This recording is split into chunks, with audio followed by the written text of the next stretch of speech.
Quiero ahora presentarles al querido amigo Miguel Zapata, ingeniero Miguel Zapata, que nos va a hablar sobre un edificio que hizo retrofit. Por favor, Miguel. Miguel tiene bachillerato y maestría de la Universidad de Mayagüez. Ha diseñado miles de edificios por todo Puerto Rico, una reputación extraordinaria como ingeniero estructural, muy respetado. Y tenemos una anécdota juntos. Nosotros fuimos a Northridge a ver los daños con la Comisión de Terremotos de Northridge, y Miguel vino con nosotros. Entonces, de Chapels, desde que organizamos el viaje, dice: es importante que me lleven al ver el Pacífico. Yo siempre he soñado con ver el Pacífico. Y nosotros pensamos, pues, con ver el Pacífico.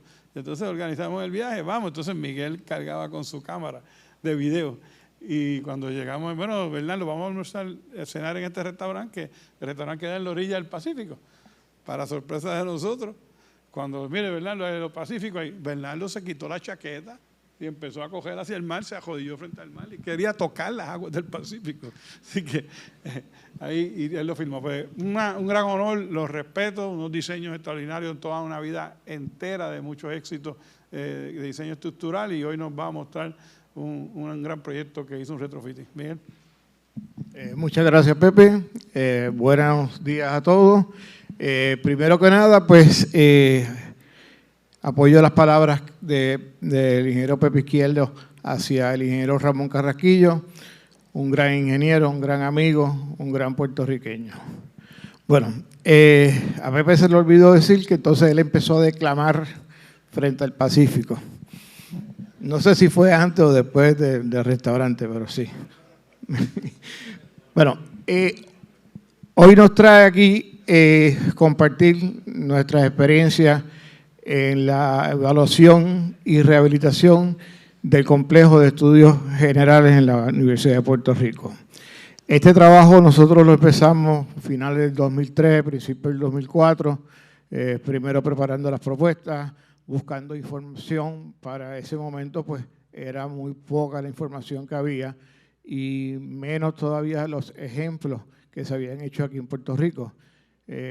Me imagino que los más viejitos pues nos acordamos de la rehabilitación del Banco Popular de Santurce, que lo había realizado un grupo de ingenieros, eran la crema innata, ¿no? Tenían un Dream Team, y entonces ellos pues fueron tan amables de que no tan solo hicieron eso, sino que compartieron sus experiencias, y ahí se empezaron a establecer ciertas preguntas y soluciones a esta situación de ¿debo, no debo? ¿Por qué tengo que rehabilitar una estructura? Muchos saben que estas evaluaciones que se hacen, pues los estándares establecen que son voluntarias y no necesariamente usted está obligado a rehabilitar la estructura, por lo menos desde el punto de vista de la ley. Pepe no me explicó cómo funciona esto. Ok. De los rasgos generales, este complejo fue diseñado por la firma de arquitectos Toro Ferrer. Los ingenieros fueron la firma de Hernández y Hernández, donde el profesor de Chapel trabajaba, el cual fue el diseñador del proyecto. Los contratistas Rodríguez del Valle, y en el 1968 pues lo construyeron por 3.8 millones. 180.000 pies cuadrados, así que usted haga la matemática del costo de construcción para aquella época, y lo hicieron en 2 años. Este edificio tiene una gran importancia en el recinto y en todo el sistema de la Universidad de Puerto Rico, porque es uno de los edificios, de los complejos, donde más estudiantes asisten. El grupo que tuvo a cargo la remodelación o la rehabilitación del edificio, de estructura, fueron los arquitectos Toro Ferrer. En este caso fue el hijo del arquitecto original, don Osvaldo, y el sobrino de don Miguelito, Gonzalo Ferrer. Nosotros fuimos los estructurales. Conmigo, pues, para esa época trabajaba la ingeniero Luz Damaris Padua, que ella fue básicamente la que tenía este proyecto a cargo y la que se tuvo que romper las noches leyendo todos esos manuales de FEMA para entender qué era lo que teníamos que hacer. Pues entonces el ingeniero Requena, el ingeniero Ledón y el ingeniero Coblanes trabajaron en sus divisiones, y también tenemos aquí una persona muy querida en este colegio, don Harry Villegas con su grupo, eran los inspectores, así que estábamos súper bien preparados. Aunque diseñamos para rehabilitación del complejo total, pues por cuestiones de presupuesto, pues tuvimos que reducir el scope. Hicimos solamente entonces, pues básicamente 2 edificios, el edificio de conferencia y una de las barras de los edificios de clase. Contratista fue Villavicencio y Asociado, doña Lisette y Parra. Empezamos la construcción en el 2010, fueron 17 millones de dólares y se inauguró en el 2013. En esta fotografía aérea podemos observar la parte que nosotros impactamos con nuestro trabajo. Okay, esta es la distribución de los distintos edificios que componen el complejo de estudios generales. Al lado norte tenemos un edificio de 2 niveles para la administración. Este es el edificio que menos problemas nos dio porque era como un búnker, ¿no? Lo que había que reparar era muy poco. Tenemos entonces los edificios que son los salones de clase y la oficina de maestros en el centro, y al final, al lado sur, tenemos el lecture halls o el edificio de conferencias. Existían 2 juntas de expansiones aquí, una con el edificio de administración y otra con el edificio de conferencias, pero los otros 3 edificios o 6 estructuras estaban atadas a un pasillo central, y aunque había una junta entre el pasillo y los edificios, pues los mismos estaban conectados entre sí. Aquí vemos en la lámina de mano izquierda, antes del sign de exit, ahí se ve una de las conexiones, y arriba se ve pues dónde estaba localizada la junta de expansión. Esto lo menciono porque esto fue lo primero que pues atacamos, ¿no? Que no queríamos estar bregando con excentricidades innecesarias, y entonces pues lo que hicimos fue que separamos todas las estructuras del pasillo central, y así nos simplificamos la vida un montón y el comportamiento del edificio fue mucho mejor. Vamos a hablar, para efecto de esta conferencia, vamos a hablar de el edificio o la sección del edificio de salones de clase. Lo que se hizo en los otros pues es similar, así que ya como los aislamos, pues podríamos tratarlo de forma independiente. Este edificio es un edificio con unas dimensiones de 108 pies por 54, tiene 4 niveles. La estructura principal es en pórticos de hormigón reforzado. Un dato pues curioso, pero sí, para aquella época pues se usaba mucho el lightweight concrete, ya eso pues nosotros no lo vemos, ¿no?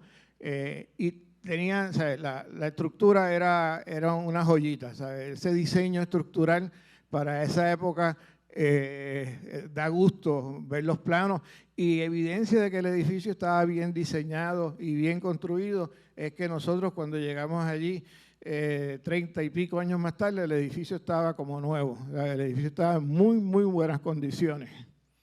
Y entonces el código que se utilizó fue el 318 del 63.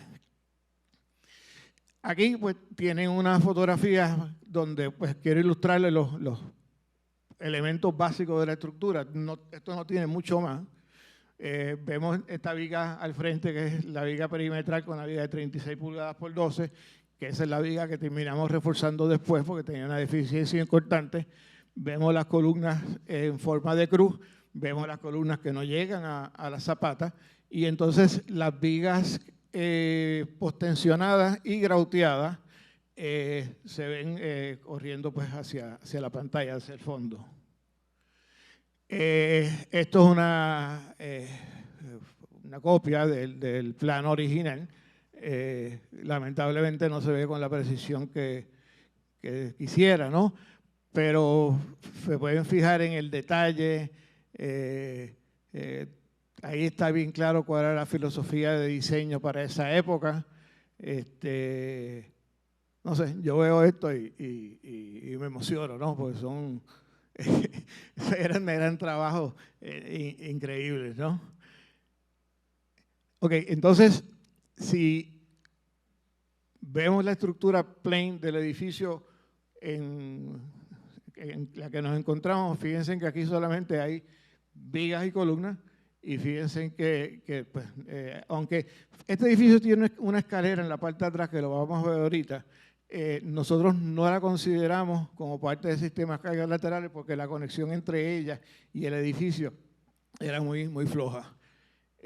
Pero esto era lo que teníamos, y entonces pues podemos ver desde allá que con unas columnas que tienen 9 pulgadas de ancho arriba, íbamos a tener problemas de desplazamiento. Estos son los materiales, volvemos a lo mismo en lo que les dije ahorita, la tecnología que ellos usaron 3 tipos de aceros distintos, usaron el hormigón liviano, excepto por supuesto en los cimientos, y pues toda esta información pues estaba en los planos, y cuando hicimos las evaluaciones pues verificamos la mayoría de ellas. Ok, llegamos entonces y como le dije anteriormente, para esta época pues todavía ni el ACE 3103 había salido, así que empezamos a trabajar con el FEMA 310, que era el pre-standard para el ACE, el cual lo había hecho la gente del ACE. Utilizamos el ACE 3103 porque pues ya para el 2004 pues lo publicaron, y entonces esa fue nuestra guía de trabajo para pues evaluar el edificio y entonces después hacer las recomendaciones de rehabilitación. Ok, requisitos para hacer esta evaluación. Lo primero fue entonces, nosotros teníamos la suerte de que teníamos los planos. Esto economiza muchos dolores de cabeza y entonces nos ayuda a precisar. Pero no tan solo teníamos los planos. Profesor de Chapel, muchos de ustedes, pues, no hay que darle tarjeta de presentación. Bernardo siempre le daba la mano a uno, yo fui estudiante de él. Así que en muchas ocasiones lo molesté, fui a visitar y a discutir pues opciones con él, y entonces pues básicamente pues nos ayudó a tomar las decisiones en la rehabilitación del edificio. Hay que determinar el nivel de desempeño que pretendemos en la estructura. Tenemos que entonces determinar pues la sismicidad del área, y había que entonces determinar qué tipo de estructura tiene el edificio, y todas estas determinaciones es en base para que entonces cuando utilicemos el ACE 3103 pues usar pues las tablas de cotejo adecuadas y los métodos de análisis estructural según el tipo de estructura y los niveles que tenga. Okay, esta gráfica me encanta, hay una que es mejor todavía, pero cuando uno tiene que explicarle a un cliente cuál es el desempeño del edificio, pues no hay nada mejor que esto. O sea, podemos decirle 20 cosas, pero igual, cuando yo ven esto, pues dice, bueno, sí, yo entiendo, y este es el desempeño que yo pretendo para mi estructura.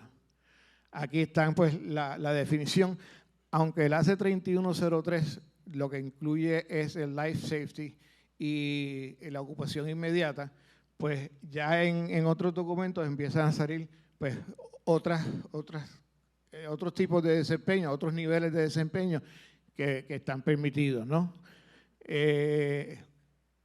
Nosotros analizamos el edificio original, como lo analizamos en base al life safety, utilizando pues el terremoto del 2% del MCI, del 2% a 50 años,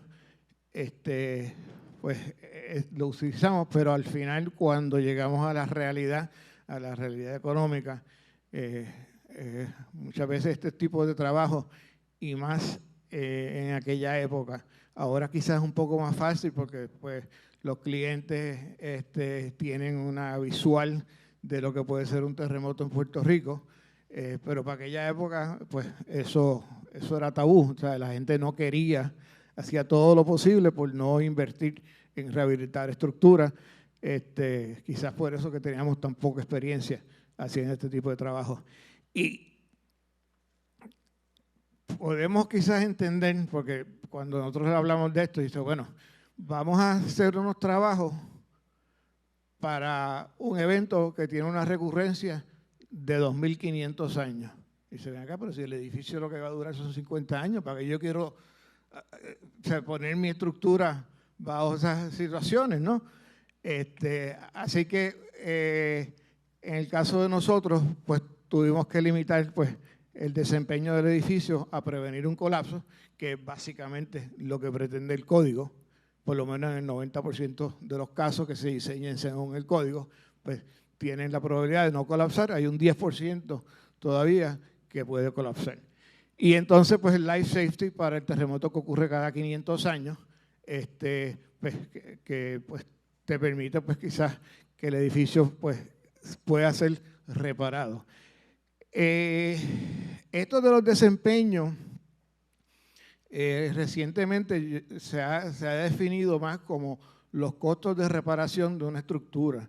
Y recientemente si ustedes van y se van a encontrar de que si su estructura, los daños de terremotos son menos de un 20%, pues usted puede conseguir financiamiento. Si los daños de esa estructura son el costo 20% a un 30% del costo de construcción de la estructura, pues usted puede conseguir el financiamiento siempre y cuando presente un seguro. Si los daños son más de un 30%, no consigue ni seguro ni financiamiento. O sea que estos niveles de desempeño, pues ahora pues también tienen un sentido pues económico, donde pues los dueños a base de eso pues toman sus decisiones, ¿no? Este fue el espectro que utilizamos. Aquí en el 1999 la Comisión de Terremotos contrató a James and Moore para que hiciera pues un estudio sísmico en Puerto Rico. Tenemos el espectro ahí adyacente en color lila, pues de modo de comparación nosotros utilizamos el que provee el Servicio de Geología de los Estados Unidos. Ok, ¿cómo sabemos si nuestro edificio funciona o no funciona? Pues hay unos criterios que pues, el ingeniero Wallace explicó anteriormente. O sea, todo esto dentro de 2 años ha ido evolucionando, han cambiado los códigos, pero los principios son los mismos. En este caso, pues hay 2 maneras de falla. Una es la falla por deformación y otra es la falla por fuerza. Puedo decirle 20 cosas, pero no, quizás ni me entienden. Pero esta foto quizás nos puede ayudar. En la izquierda pues tenemos la escuela de Guánica, eso es una falla por deformación, es evidente. Y entonces acá en esta otra escuela vemos pues lo que es una falla de fuerza, por fuerza, donde pues el yield se logró antes de la deformación. Acá fue al revés. Okay. Evaluamos el AC3103 tiene un sistema de niveles, de tiers, para evaluar la estructura. Se explica muy bien en el estándar, y entonces pues usted puede escoger hacer solamente el primer tier, dependiendo del tipo de edificio que tenga, o continuarlo para profundizar más la evaluación de la estructura. En el caso de este edificio, pues nosotros hicimos el Tier 1 y el Tier 2, y entonces, pues básicamente el Tier 1 hay una serie de checklists donde uno coteja el sistema estructural, coteja los detalles de refuerzo, las irregularidades y 20 otras cosas más, y entonces pues uno pone que, pues mire, cumple, no cumple o no aplica.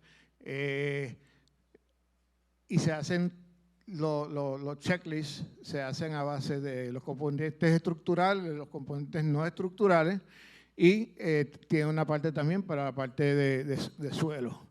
En el Tier 2, pues entramos más a fondo a un análisis lineal estático de la estructura para determinar pues, el comportamiento de los componentes del edificio.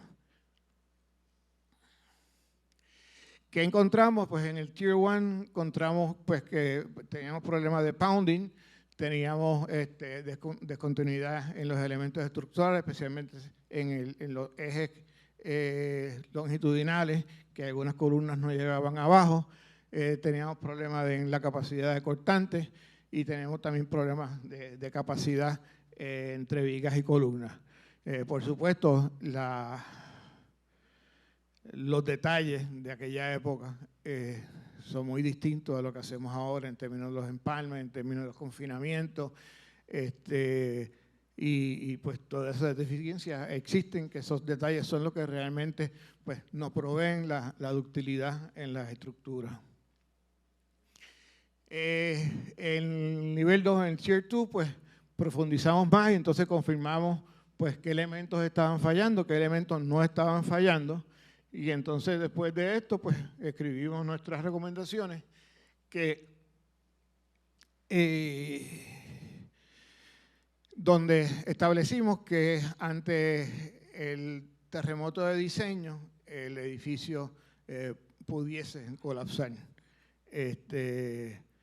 Uno pues le entrega esa opinión pues a los dueños y entonces pues son los dueños los que deciden si van a rehabilitar el edificio o no. Sí, y esto viene por una de las enseñanzas de la primera rehabilitación, la que hizo el ingeniero Martínez y su grupo, donde pues está bien, no tengo que hacerlo, pero si pasa algo, pues usted va a tener que explicarle al juez porque usted gastó 20 millones de pesos arreglando el edificio y no mejoró la estructura. O sea que civilmente usted puede ser responsable. Así que cuando uno establece eso, pues entonces la gente dice, bueno, ¿qué más remedios? Tengo que hacer algo. Esta es una fotografía antes de comenzar los trabajos. Aquí entonces, una vez que decidimos y nos encomiendan la rehabilitación del edificio, vamos entonces pues, a definir nuestros objetivos. Esto a través de los documentos ha ido cambiando de nombre, si son básicos, si son mejorados, si son, no sé, 20 nombres le han puesto. En el caso de nosotros, pues nosotros estábamos esperando una clasificación o un objetivo K y P, donde tuviésemos un life safety en el terremoto de 500 años y una prevención de colapso en el terremoto de cada 2.500 años, que es el MCE. Maximum Credible Earthquake. ¿Sí? Eso es. El propósito de la mitigación o la estrategia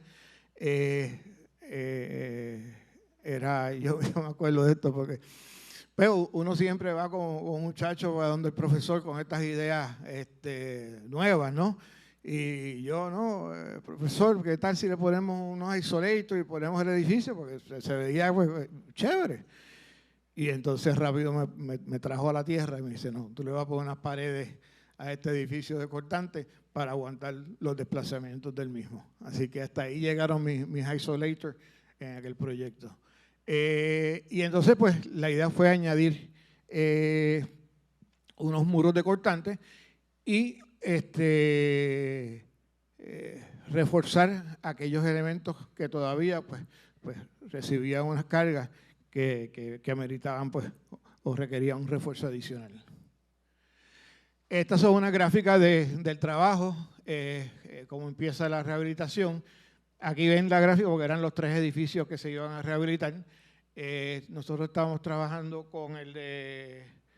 mira qué chévere. Con esta barra, la que estábamos hablando aquí, los cimientos no daban porque estábamos concentrando toda la carga lateral con elementos más rígidos en 4 paredes, ¿no? Así que teníamos problemas de levantamiento y problemas de presión de suelo, así que no tuvimos otro remedio que pues, hacer un trabajo de de fundaciones nuevas soportadas sobre micropilotes. Ahí se ven pues, las paredes que se proveyeron en el lado de la sala del edificio de oficinas de maestros, pues como habían unos baños y esas cosas, pues no sé, yo cogí al arquitecto dormido y le metí esos cores, así que ahí no hay ningún problema. Y entonces pues fue acá en los edificios de clase que tuvimos que pulsear un poquito más para poder entonces añadir esas paredes. Finalmente pues este edificio no tan solo en estructura pues estaba fuera de código, sino también pues las cuestiones eléctricas y mecánicas pues tuviesen que ser rehabilitadas. Y entonces el arquitecto aprovechó los muros de corte que uno le proveyó, ya no eran tan malos, y por ahí pues pasó todo porque los cuartos mecánicos estaban en el techo, en una estructura que se hizo nueva, soportada sobre las paredes que se construyeron nuevas.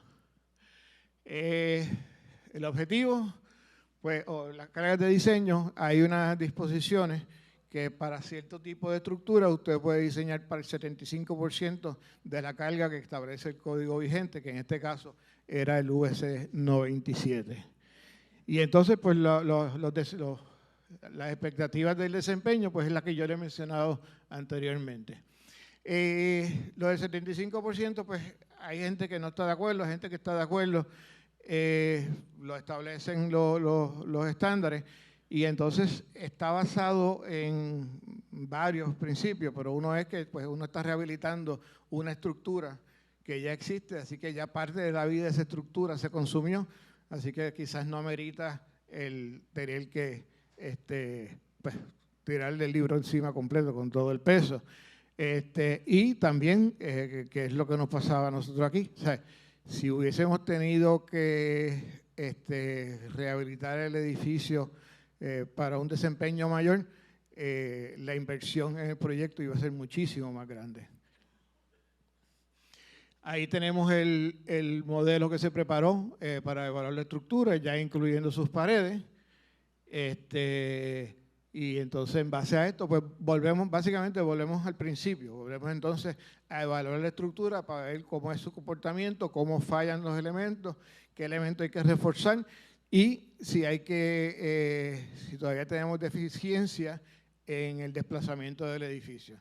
Aquí, muy importante uno poder controlar el desplazamiento, porque si no nos pasa como el fallo que vimos en la escuela de Guánica, que entonces pues, los desplazamientos fueron tan grandes que las columnas fallaron.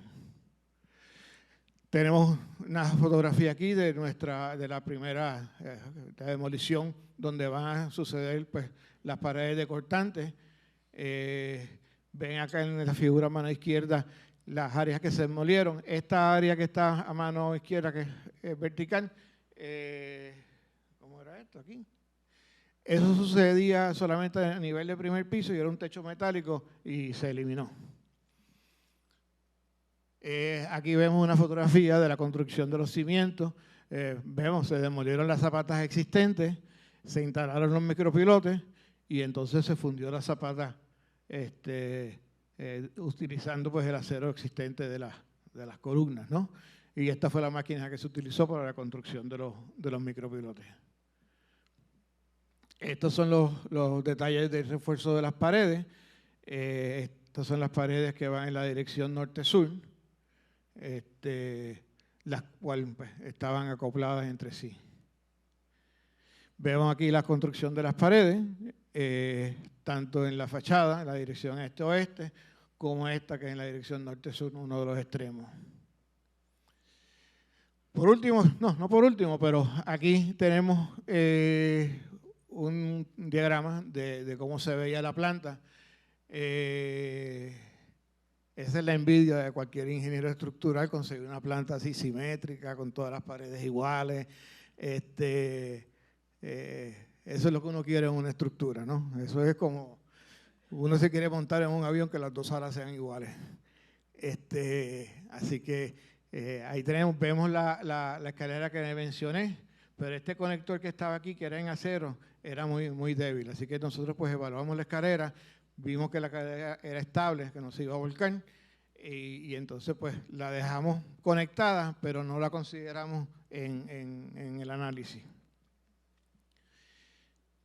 Por último aquí se requirió pues reforzar con fibra este pórtico, mayormente pues tenía una deficiencia por capacidad de cortante, y entonces pues esto fue el refuerzo de fibra que se puso en otros edificios. Se hicieron otros refuerzos en columnas y en paredes utilizando la fibra. Déjame ver si esto sale. Esto me dicen que tengo que darle 2 veces.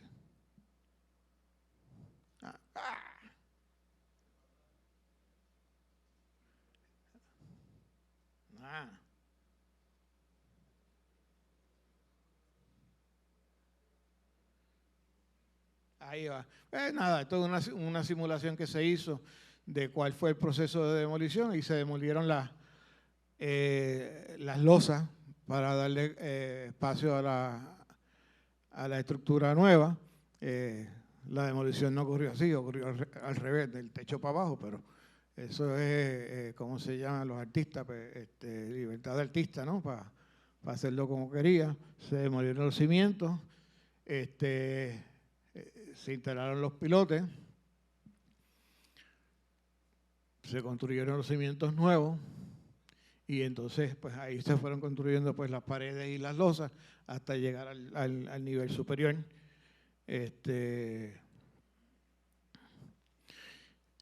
Una de las grandes ventajas de este trabajo era que pues, básicamente cuando se demolió se quedó solamente la estructura, y entonces eso nos permitía mucho más flexibilidad, y las conexiones que se hicieron a la estructura existente eran mucho más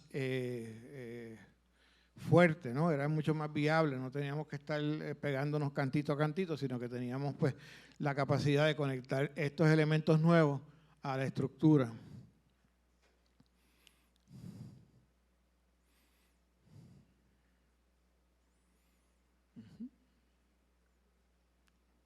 A ver si le ponen fibra, ¿no?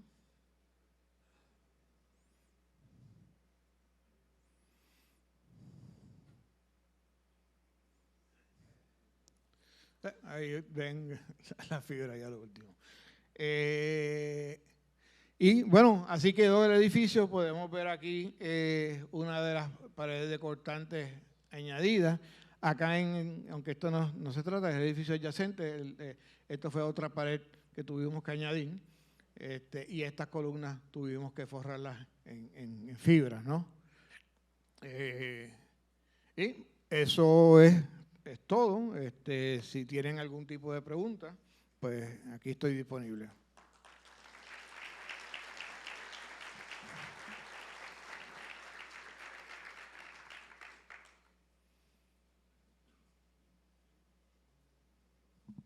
Dígame.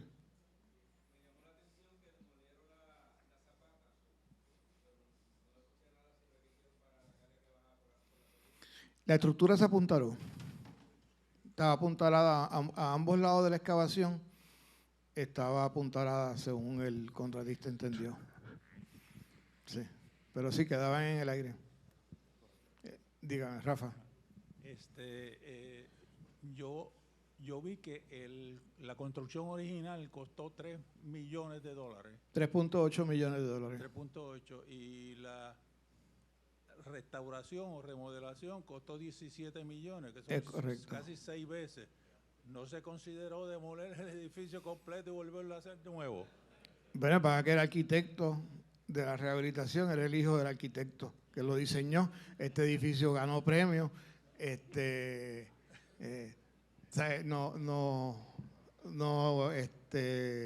Nos ayudó mucho que el arquitecto pues tuviese esa relación con el proyecto, porque entonces teníamos una libertad poética, ¿no? Para poder hacer con el edificio lo que él entendía, y no tenemos que pedirle permiso a nada, porque ya ¿quién más iba a opinar sobre ese edificio? Pero sí, mira, este proyecto en esa época, según me dijo Villavicencio, el ingeniero Villavicencio, costó $45 por pie cuadrado la rehabilitación sísmica. Y sí, por $45 por pie cuadrado yo hubiese hecho un edificio nuevo y el desempeño sería el desempeño de un edificio nuevo. O sea, muchas veces estas rehabilitaciones, lamentablemente, lo más que uno puede llegar es a prevenir el colapso, porque de ahí para adelante cuesta mucho dinero, o sea, es muy, muy ambicioso. Sí, no, y es mucho más lento, es mucho, o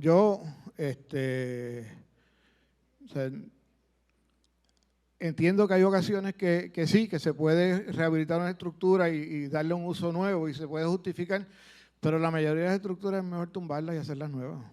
O sea, yo no creo mucho en estas rehabilitaciones que se han hecho recientemente, porque se han hecho parcialmente, no se han hecho. Yo no he visto ninguna escuela que se haya rehabilitado, que se le hicieran todas las pruebas y todas las cosas que hicimos nosotros para poder rehabilitar este edificio. O sea, serán puestos algunos refuerzos para reducir el riesgo sísmico, pero no para rehabilitarla sísmicamente. Bueno, pues yo me voy. Gracias, Pepe. Antes del selfie, el issue es el costo de reemplazo, porque no puedes ver el precio original versus el precio de la reparación. Hoy en día, un edificio de eso vale $600 el pie cuadrado. Construirlo nuevo. O sea, entonces, pues tienes que ver el precio, la comparación de lo que es el replacement value del edificio. Porque $45. No, pero eso era en el 2004. Yo sé, está cool, pero en el 2004 tú construías un edificio de esa calidad por $45. ¿La estructura? Sí. No, el edificio. Porque no. $45 fue la rehabilitación sísmica. Ah, ok. La estructura nada más. Muy bien. Pues entonces, antes de irnos a almorzar, pero tengo un anuncio que hacer, un selfie aquí con mi querido amigo Miguel.